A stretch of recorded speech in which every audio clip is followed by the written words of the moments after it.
Здравейте, хора! Както виждате, се мъча да пробвам един нов метод на реакция по време на работа.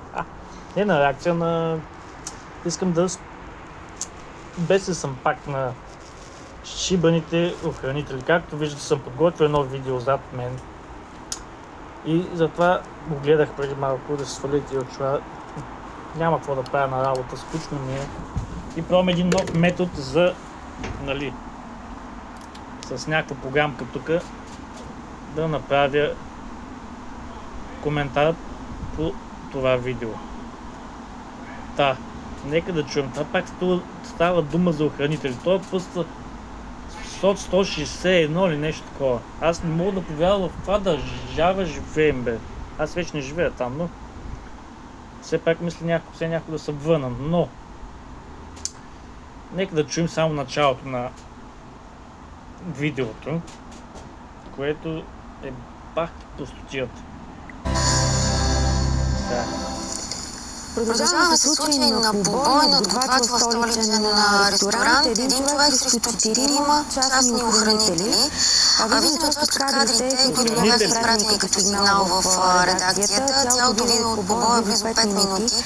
Но тъй като кадрите се държат наистина жестоко насилие, показваме само част от тях. Чудих се как е възможно това. 4 охранители да бият готвач. Причината не е за това, което е сготвил или качеството му. Разбира се, е някакъв друг конфликт с заместник управителя на заведението. Бил е натиснат паник бутона и частните охранители са дошли. Разрешили се конфликта с юмруци и удари с твърди предмети и шамари. Готвачът стига до пирогов с мозъчно сътресение. Сега ще разберем повече от Татяна Иванова. Няма какво да разберем, искам да обсъдя. Това началото ми стига само да го чуя човек. Аз не мога да, даже виж, и коментарите може да погледнем малко. Съжалявам за готвача, но наистина няма трезвен готвач, може да сте сигурни.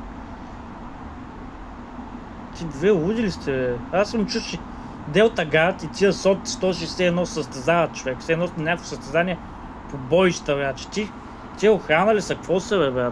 Аз не мога да разбера. Биячи ли са, мути ли са? Аз независимо какво е направил човека, готвач ли е, сервитьор ли е, охраната няма право, която и да е държава, да те докосне из пръст.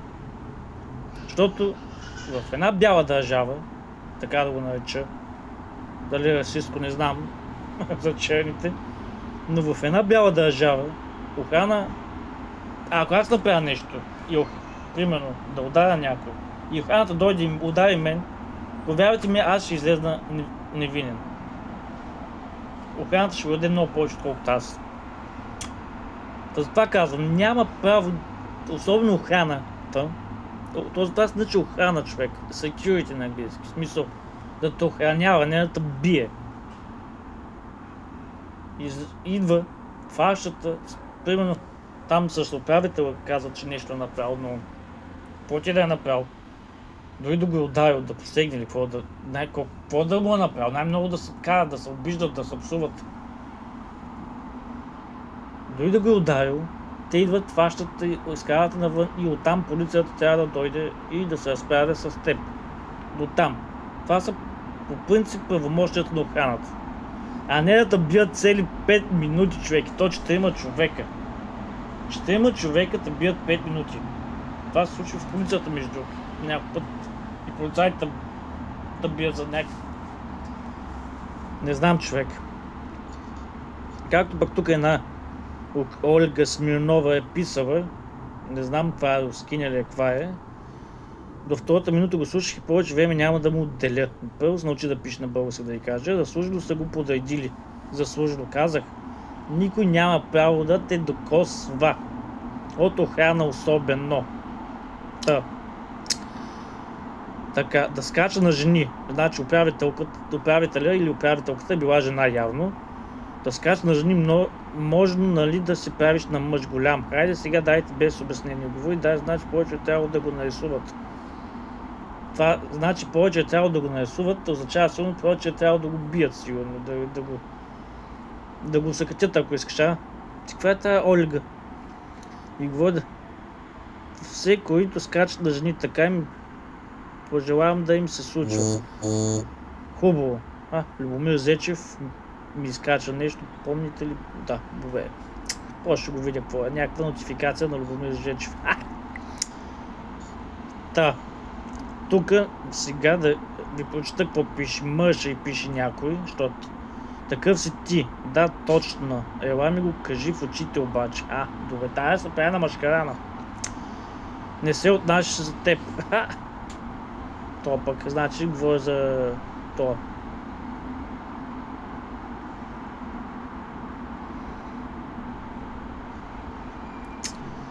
Вие в ред ли сте, има закон, не може да обезвредиш човек, било то буен или не, и да продължиш да го иташ на земята с предмети. Ето това и така нататък. Тук някои казват това.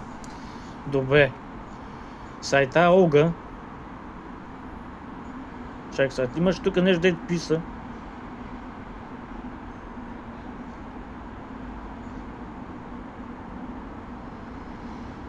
Каква страна е? Тук някой писал явно за на вашата страна казваш човека, че той оплакващия се от насилие е мъж, а не вие. Това не мога да свана. Добре, както и тя. Тук отдолу пише, че тя не е от страна, нали? Страна говорим за държава, а просто разделя хората на жени и мъже. Демек тази някаква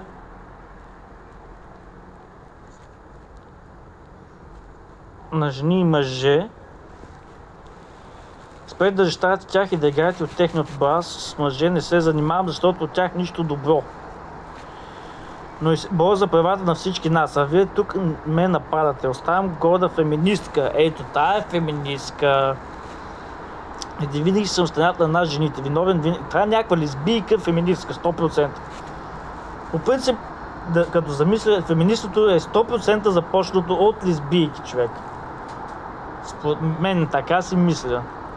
И това феминисткото за мен е някаква стъпа гадна секта, дето разделя жените на мъже, както тя самата казва, което е много просто за мен.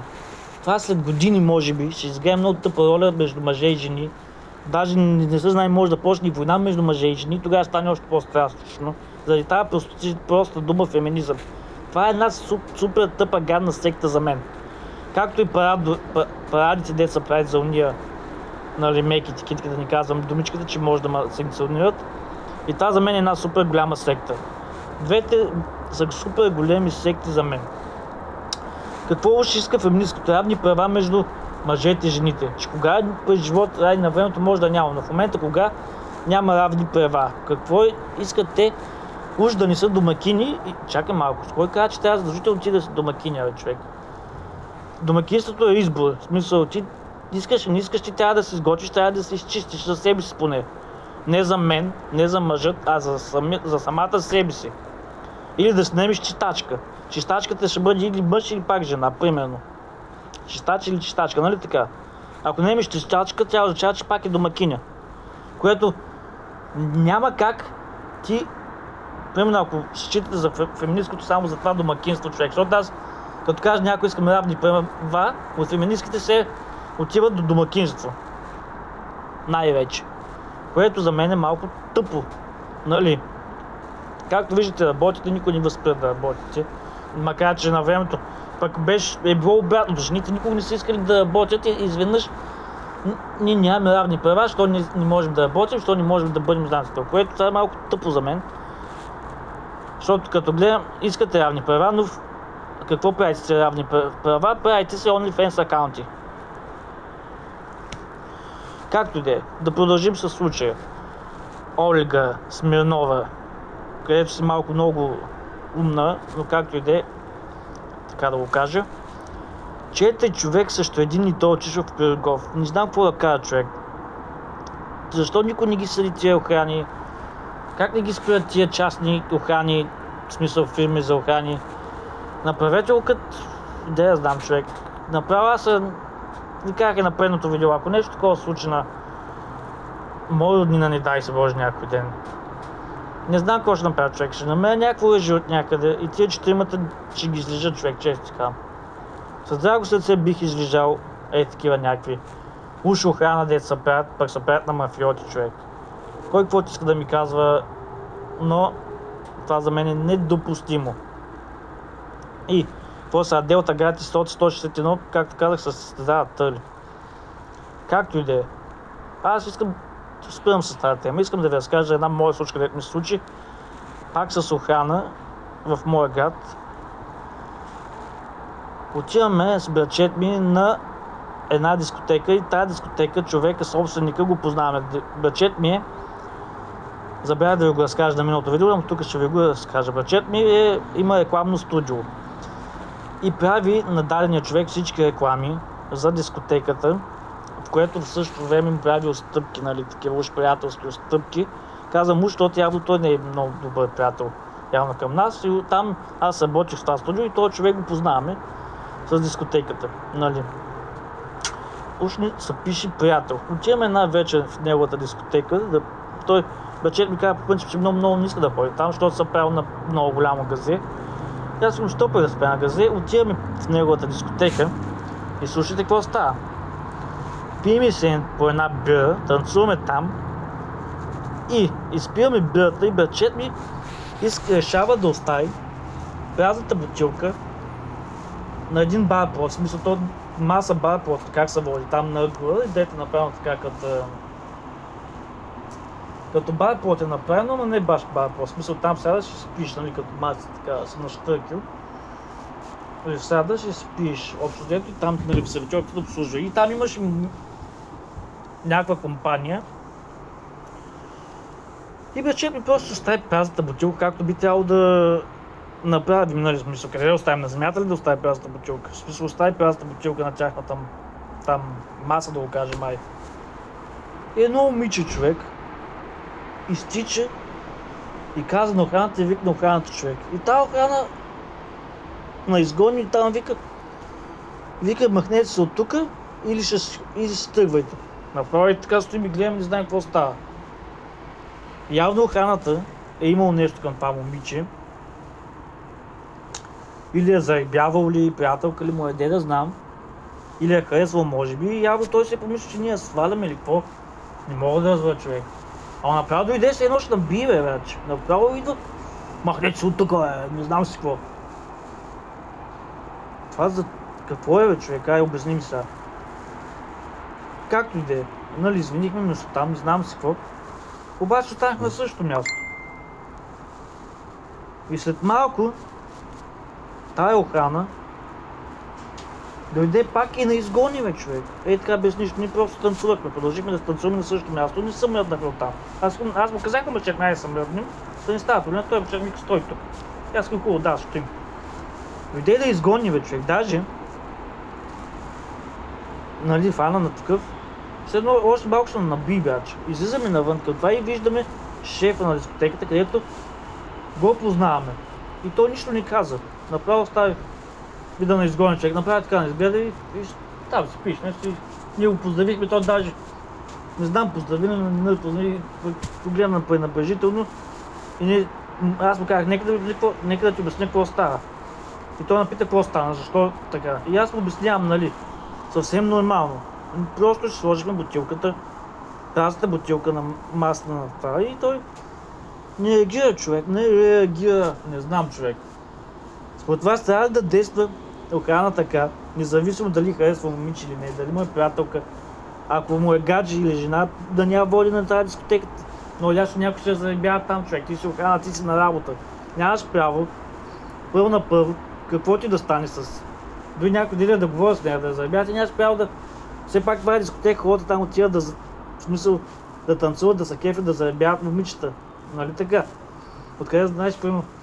И ние не сме заребявали общо в интерес на истината. Той просто остави празната бутилка на масата, човек, за да не му е в ръката. В смисъл, къде да остави? След малко сервитьорката ще мине, ще я вземе. Това е правилно да се направи, според мен. Какво мислите вие? И затова исках да споделя тази случка, защото охраната в България за мен е непоносима, човек. В смисъл, как да идеш на дискотека? Аз повече не стъпнах и в тази дискотека. Аура се казва дискотека. Ще кажа как ска Аура в град Кърджали.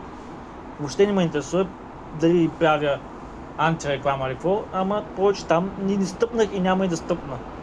В Аура, град Кърджали. Така се казва. Както и да е. Това беше от мен. Споделих ограниченията си и така. До скиф.